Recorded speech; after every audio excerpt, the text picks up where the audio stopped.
friend, I am Annika from Annika's DIY Life, where my goal is to demystify DIY and inspire and empower you to use power tools confidently and build all of the things. There is no better feeling than taking raw pieces of wood, lumber, or material and turning it into something that you can hold, something functional, something beautiful that you can put in your home or you can give as a gift. If you've always wanted to do something like this, work with wood, build projects, use power tools, but you have been intimidated because you think you need a lot of tools or a lot of skills, I've got you. I'm going to show you how you can get started without overcomplicating it. And the best way to learn how to build something is to build something. So we are going to walk through the basics of woodworking by actually building a centerpiece. So let's get started. Now, the number one challenge I hear from everyone whenever they're getting started is, I need a lot of tools. I don't have the tools. But the truth is, with any woodworking project, you only need something to cut with and something to join with. So in our simple project that we are building, we're going to be using a 1x8 board and 1x3 boards, and I'll give you the measurements in just a second. But because we are cutting these down, you can use any saw that you have handy. You could use a manual miter saw, which is basically a manual hand saw with a box which helps hold down the board as you're making the cuts. And this is like $15 at the home improvement store. Or you can use a miter saw or a circular saw or even a jigsaw. So just pick a saw that you are confident to start using and go from there. And the second thing that you need is something to join your boards with. Now, always when you're using wood, you want to use wood glue for sure, because wood glue is what actually does the work of holding things together. But in order to join it and to hold the boards together while the wood glue works, you want to use screws or nails, right? And you can use something to join. You can use a nail gun. Nail guns are a little expensive though. Or you can just use a drill and screws. And a drill is something that you probably want to have in your home anyway, because you need it for a lot of things. So something to cut with and something to join with. And then of course, if you want to get a nice finish, you want to be able to sand it, which you can have a power sander, or you can also use a hand sander. So that is all you need to be able to build projects. And of course, as you build more and more projects and you get more confident using the tools, you can start adding more tools to your collection one by one. And before we go any further talking about the project and building, we definitely need to talk about safety, because we cannot talk woodworking without safety. So of course, you always want to have eye protection, hearing protection, and breathing protection anytime you are working with wood dust. Plus, of course, you don't want to have loose hair, clothing, or jewelry. And definitely wear closed-toed shoes. Okay, now to build the project, I have a 1x8 board that I cut a 19.5 inch. And then I have these 1x3 boards that I cut at 21 inch. And these 1x3 boards are cut at 7.25 inch. And that is because that is the width of the 1x8 board. This is 7.25 inch. So these short pieces are going to come right here, and they are exactly the width of the 1/8 inch board. And they are 3/4 inch thick each. So that's 1.5 inch thick total. So 19.5 inch plus 1.5 inch is 21 inch. That's why these boards are 21 inches. And then I have these cut at about 5 inches because these are going to be our risers for the centerpiece. So let's recap real quick. We've got the 1x8 board at 19.5 inches. We got two 1x3s at 7.25 inch. We've got two 1x3s at 21 inch. And we've got two 1x3s at 5 inches. Now to cut these up, I actually cut these on my miter saw, but like I mentioned, you can cut them on any saw of your choice. You can use a manual miter box and a handsaw, or you can use a circular saw or jigsaw or a miter saw. Now, one of the most common questions I get from my audience is, how do I get comfortable using tools? And my answer to that is that you do not want to get comfortable using power tools. You want to get confident using power tools and not comfortable. Being confident about using power tools means that you truly understand how to use the tool, what the tool can do and what the tool cannot do, which is very important. So you know exactly how to use the tool and you can confidently use it. When you get comfortable with something is when mistakes happen, when you start taking things for granted, when you decide that I'm just gonna be quick, I'm gonna take care of this, and you start skipping steps. So you do not want to be comfortable using power tools, you want to be confident using power tools. And being confident about power tools is about truly understanding how the tool works. And that's where I come in. Now, talking about knowing exactly how a tool works and saws to cut your boards, we need to talk about the concept of kerf. Now, kerf is basically the thickness of a blade. It is the part of the board that turns into sawdust whenever you cut your board. So you always want to take it into account no matter what saw you're using, whether you're using a power saw or a manual saw. And really understanding this concept is going to help you get accurate cuts, which make the biggest difference in getting a good quality finish with your woodworking projects. And that's a little tiny skill for you. Now that the boards are cut up, it is time to put it together. But before we do that, one of the most important things we need to do is sand them down before we put them together, because it's so much easier to sand these boards as they are rather than having them be a part of a project and then you have to get into those nooks and crannies. It can be so hard to do that. So you always want to sand it down. Of course, you can use a power sander, but if you get good quality boards, if you find good quality boards in your home improvement store or lumber store, you can just use a 220 or a 150 grit sanding block and just give it a sand in the direction of the grain. You always want to sand in the direction of the grain when you're sanding it manually, or you get scratches. So we're just going to quickly go ahead and do that. Just like that. And what this does is it obviously removes any imperfections, but it also kind of opens up the grain. So when you stain it later, it's going to be very helpful. Of course, this is a lot of elbow grease, so if you wanted to, you could use a power sander, but obviously make sure you use breathing protection because a lot of wood dust is going to fly. All right, we're going to go ahead and start putting everything together. We are going to start by attaching the two sides over here, and we are going to put that together using wood glue and finish nails or screws. I'll show you how to use either of them. But the most important thing anytime you are building with wood is to use wood glue, because the wood glue is the one that absorbs into the wood fibers and creates that really strong joint. So you always want to use wood glue. So let's get started. I'm going to apply the glue here. And we are going to attach this right here. Let me turn this over because I'm right-handed.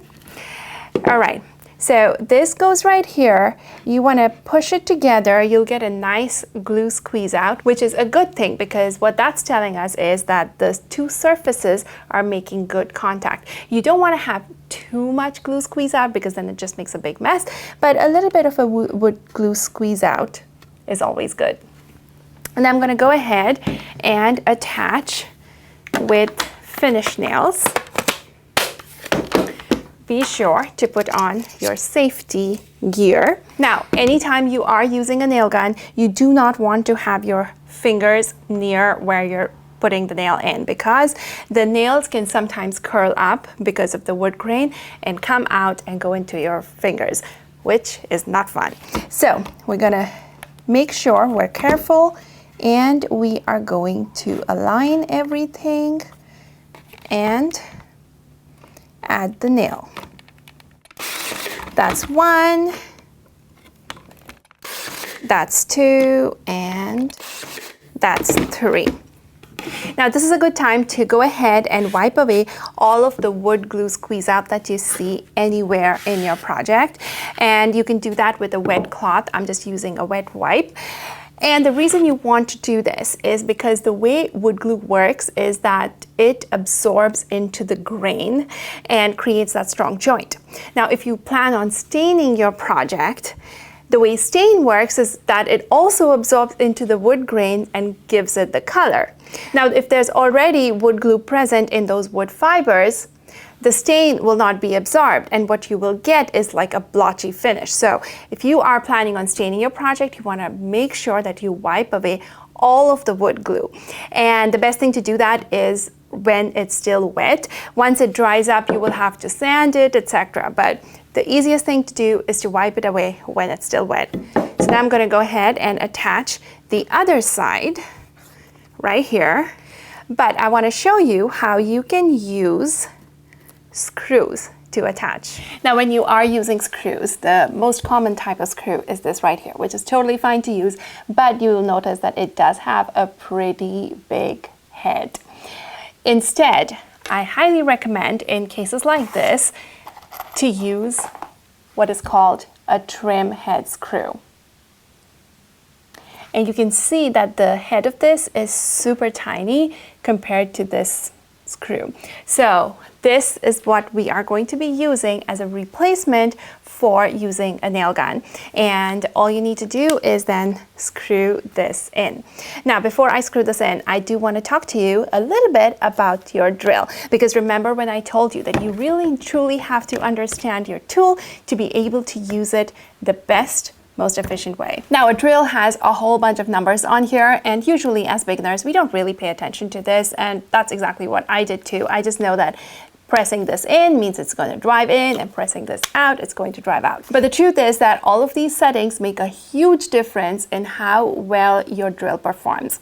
So the first thing we're going to talk about are these numbers over here on the clutch, and these are called the torque settings. And what the torque setting is, that it is the rotational force that the drill applies. And what that means is as you are driving something in, it's going to apply that much force for it to go in. When it hits that torque limit that you set here with the number, it's going to disengage the motor and it's going to stop pushing the screw in. If you still have space for the screw to go in, that you want to push it in, you want to go up in your torque setting and apply the torque again. However, there is another setting on here after all of the numbers, which looks like a drill symbol. And this drill symbol is when there is no torque limit for when you're pushing it. So if you have this set over here and you're trying to drive in the screw, it's going to go right in, and you really don't want to do that because that's going to be overdriving the screw and it will not stop where you want it to, it'll go through something, etc. Now, the other thing that you want to remember is right here you have a 1 and a 2. Now 1 is low speed, high torque, which is what you want when you are driving a fastener or a screw. Number 2 is high speed, medium torque, which is what you want when you are drilling a hole into something. So remember, anytime you are drilling a hole, you want to set it at 2 and you want to have it at the drill symbol. Anytime you are driving a fastener, you want to set it at 1 and you want to set the torque limit on one of these numbers. I usually like to start around 9, and then as I hit the torque limit, I go up step by step until I am satisfied with how the screw has gone in. So now I have it set at the drill setting on 9, and we're going to go ahead and add this screw in.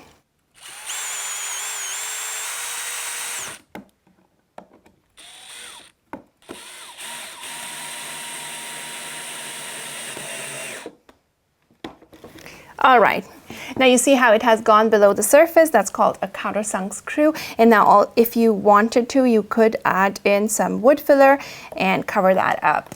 Another good thing about these screws, these trim head screws that I'm using, are that they are self-drilling, so you do not necessarily have to make a pilot hole.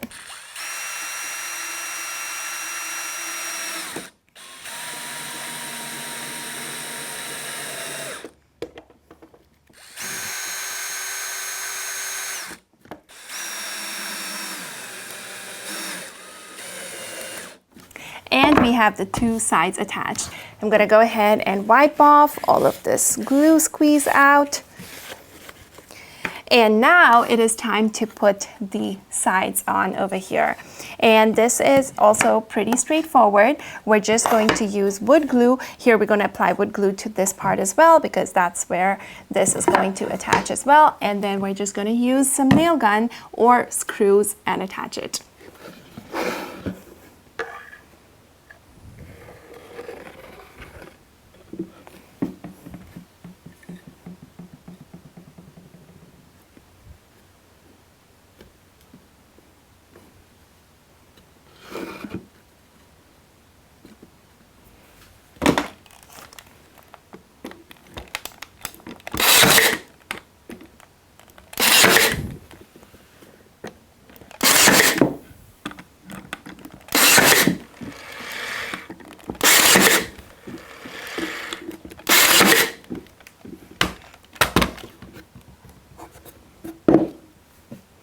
And I'm going to go ahead and attach it to the other side as well.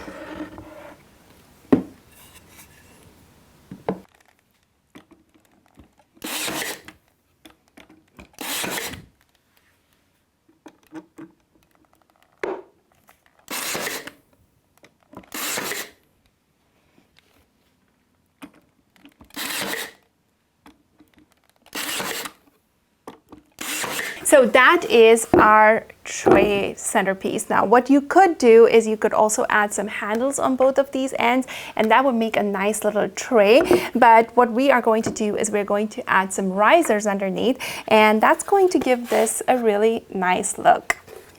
So to do that, all we need to do is turn this over. We have our two pieces of 1x3s cut at 5 inches that I'm just going to add some glue to and place it on here. And to be honest, I am actually just eyeballing it, but you could totally measure and attach it as well. And once I have it in place, I am just going to go ahead and nail it in.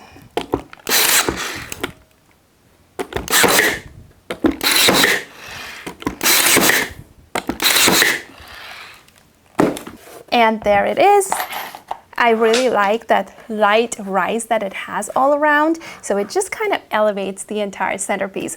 Now, next up, you can paint it, you can stain it, you can also add some extra decorative wood trim around it to give it whatever look and feel you want.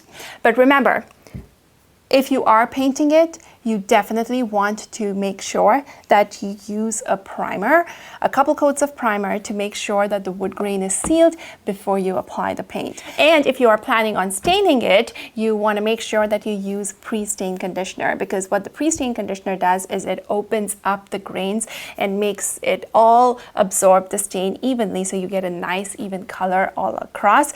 Otherwise you sort of get uneven stain absorption and you get the blotchiness. So if you're using oil-based stain, make sure to use oil-based pre-stain conditioner, and if you're using water-based stain, make sure to use water-based pre-stain conditioner. And here it is. I did go ahead and stain it, and I applied a couple coats of top coat, and now it's ready to be decorated with. And I'm just going to go ahead and add some pumpkins and some fall flowers on here for fall. But of course, you can use it however you like. A few candles in here, or Christmas garlands for Christmas dinner. You can decorate it however you like. And if you are just getting started and would like to learn more about power tools and get a simple guide that you can have as a reference, be sure to check out my Power Tools Simplified Guide. I will add a link to that in the description below. It is a free resource that you can have on hand, and it shows you all the important things you need to know about the 6 basic power tools.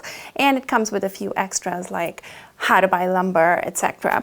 And if you like my teaching style and would like to learn more, I do have a bunch of courses all about getting you to confidently build with power tools. So be sure to check those out in the description as well. And if you haven't already, be sure to hit that subscribe button because I have a bunch of fun projects coming very soon. I'll see you next time. Bye.